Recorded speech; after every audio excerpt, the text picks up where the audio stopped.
Selle peatüki eesmärk on anda ülevaade mehitamata õhusõidukitel kasutatavatest servosüsteemidest. Räägime nende komponentidest, elektroonilisest juhtimisest, parameetritest ja erinevatest kasutusvõimalustest droonidel. Servoajam ehk servosüsteem või servo on elektriline, hüdrauliline või pneumaatiline seade, mis juhib mehaanilist väljundit. Servoväljundit kontrollib sensor, mis võimaldab asendi täpse määramise ja korrigeerimise. Mehitamata õhusõidukitel kasutatakse üldjuhul elektrilisi servomehhanisme. Multifunktsionaalsete süsteemidena kasutatakse servosid erisuguste mehaaniliste süsteemide mõjutamiseks. Need on universaalsed ja rakendamine valdavalt lihtne. Näiteks kasutavad mehitamata lennukid servosid juhtpindade liigutamiseks. Lennukdroonil on vaja servosid kald-, kõrgus- ja suunatüüri liigutamiseks. Hea kontroll tüürpindade üle võimaldab sujuva ja täpse juhtimise. Droonidel kasutatavaid kaameraid stabiliseeritakse ja suunatakse harilikult gimbali ehk kardaanributi abil. Gimbalil on 2 või 3 servomootoritega liigendit, mis tagavad kaamera liikumisvabaduse ümber vajalike telgede. Drooni pardal olevad güroskoobid ja spetsiaalsed gimbali servod hoiavad süsteemid stabiilsena ning kaamerat on võimalik droonist sõltumatult suunata. Sarnaselt suurtele lennukitele kasutavad ka mõned droonid liigutatavat telikut. Teliku ülestõstmine vähendab õhutakistust ning võimaldab saavutada suuremat kiirust ja lennuulatust. Multirootori puhul on teliku ülestõstmise peamiseks eeliseks pardal oleva kaamera vaatevälja parandamine. Keerukama disainiga droonid võivad kasutada servosid ka mootorite liigutamiseks. Näiteks VTOL ehk vertikaalstardiga droonide puhul on kasulik sama mootorit kasutada nii õhkutõusul kui horisontaallennul. Lisaks kasutatakse servosid sisepõlemismootorite juhtimise, lasti käsitlemise ja lahtilaskmise süsteemides. Järgnevas osas tutvustame täpsemalt tüüpilise servosüsteemi peamisi komponente.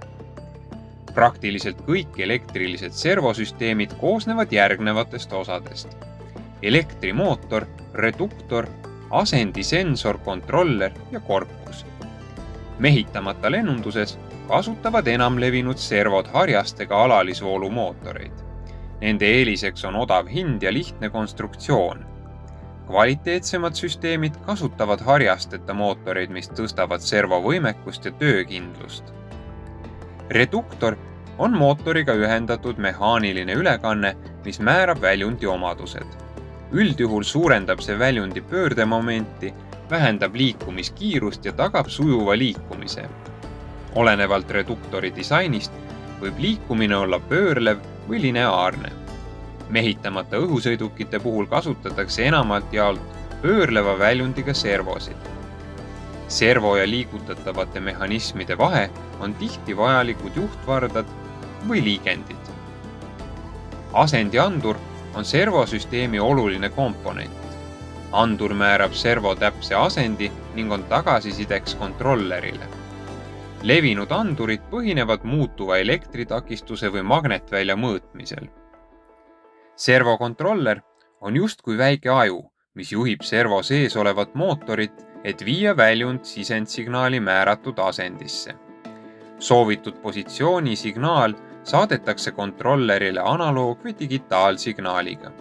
Kontroller võrdleb seda asendianduri näiduga ja teeb vajalikke parandusi. Kui servole mõjub väline jõud, püüab kontroller seda jõudu ületada ning ettenähtud positsiooni taastada ning säilitada. Edasi räägime erinevatest servokontrolleritest ja nende elektroonilisest juhtimisest. Analoogservosid juhitakse harilikult pulssmoduleeritud signaali abil. PWM ehk Pulse Width Modulation signaal koosneb ühtlase sagedusega elektripinge pulssidest, kus pulsi pikkust juhib drooni autopiloot. Servokontrolleris määratakse pulsi pikkus või tsükli keskmine pinge ning seda võrreldakse asendianduri signaaliga. Kahe signaali vahe määrab elektrimootorile suunatava voolu pooluse ja tugevuse. Analoogservode töösagedus on üldjuhul 50 Hz, mis tähendab, et servo juhtimine ja asendi kontrollimine toimub iga 20 millisekundi tagant. Tegemist on suhteliselt madala sagedusega, millest ei pruugi piisata kiireloomuliste korrektuuride tegemiseks. Analoogservode eeliseks on väike energiakulu, mootorile suunatakse elektrivoolu harvemini ja vähem kui digitaalsetele. Digitaalse servokontrolleri peamiseks eeliseks on kõrgem töösagedus ehk tihedam tagasiside kontrollimine PWM juhtsignaali ja positsioonianduri vahel. Levinud digitaalkontrollerite töösagedus on üle 6 korra kõrgem kui analoogidel. Tänu sellele juhib kontroller servomootorit täpsemini, kiiremini ja suurema väändemomendiga. Kõige võimekamad on täisdigitaalsed servod, mille juhtimiseks kasutatakse digitaalset CAN ehk Controller Area Network protokolli. Digitaalne signaal võimaldab kahesuunalist andmevahetust servoandurite, autopiloodi ja teiste digitaalsete komponentide vahel. Töösagedus võib ületada 1000 Hz ning servoparameetrite pidev jälgimine ja töötlemine parandab täpsust ning võimaldab rikkeid varakult tuvastada. Seda tüüpi servod on eelmistest kordades kallimad, kuid võimaldavad hulgaliselt lisafunktsioone. Peamised servot iseloomustavad parameetrid on mass, mõõtmed, maksimaalne koormus, liikumisvahemik ja kiirus. Arvestades droonide väikeseid mõõtmeid, kasutatakse võimalusel pisikesi ja kergekaalulisi servosid. Lihtsamad, plastist korpuse ja ülekandega servod võivad kaaluda alla 10 grammi ning mahtuda tikudoosi. Säärased servod on odavad ja kasutatakse tihti mänguasjadel.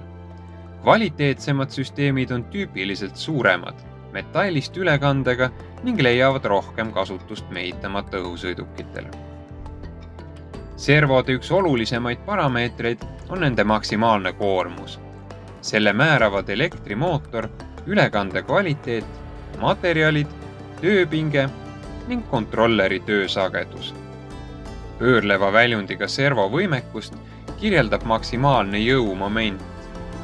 Jõumomendi valem on M võrdub L korda F, kus L on jõu rakendamise kaugus pöörlemisteljest meetrites ning F jõu suurus newtonites. Jõumomendi ühikuks on newtonmeeter, kuid väikeste servode kirjeldamisel kasutatakse peamiselt kilogramm sentimeetrit. 1 kilogramm korda sentimeeter aitab kirjeldada, kui suurt raskust suudab servo tõsta, kui see paikneb võlli keskpunktist 1 sentimeetri kaugusel. Kui raskus kinnitada kaugemale, suureneb liikumisvahemik ja jõud väheneb. Lineaarse väljundi puhul kirjeldatakse maksimaalset koormust newtonites. Lineaaraktuaator, mille maksimaalne koormus on 100 newtonit, suudab tõsta raskusi kuni 10 kilogrammi. Pöörleva servo liikumisvahemik on määratud kraadidega ning liikumiskiirust kirjeldatakse sekundites, mis kulub 60-kraadise liigutuse tegemiseks. Maksimaalse liikumiskiiruse määravad ülekanne ja sisendpinge. Keskmiselt on servode kiirus ligikaudu 0,1 sekundit ehk 600 kraadi sekundis. Lineaarse väljundi puhul on liikumisvahemik määratud distantsina ekstreemumite vahel ning liikumiskiirust mõõdetakse millimeetrites sekundis. Näitena vaatame ühe levinud analoogservo MG90S tehnilisi andmeid. Servokorpus on valmistatud plastist ning ülekanne alumiiniumist. Servo kaalub ligikaudu 14 grammi. Tööpinge on 4,8 kuni 6 volti. Kontrolleri sisendiks on tööpinge pulsid pikkusega 1 kuni 2 millisekundit. Pulsside vahe on konstantselt 20 millisekundit. Servo jõumoment 6-voldise sisendpinge juures on ligikaudu 2,2 kilogrammi sentimeetri kohta ja kiirus 0,08 sekundit. Liikumisvahemik on 180 kraadi mille läbimiseks kulub ligi veerand sekundit. Selles videos rääkisime servomootoritest, mis on mehitamata õhusõidukite olulised komponendid ja mis võimaldavad elektrooniliselt juhtida erinevaid mehaanilisi süsteeme.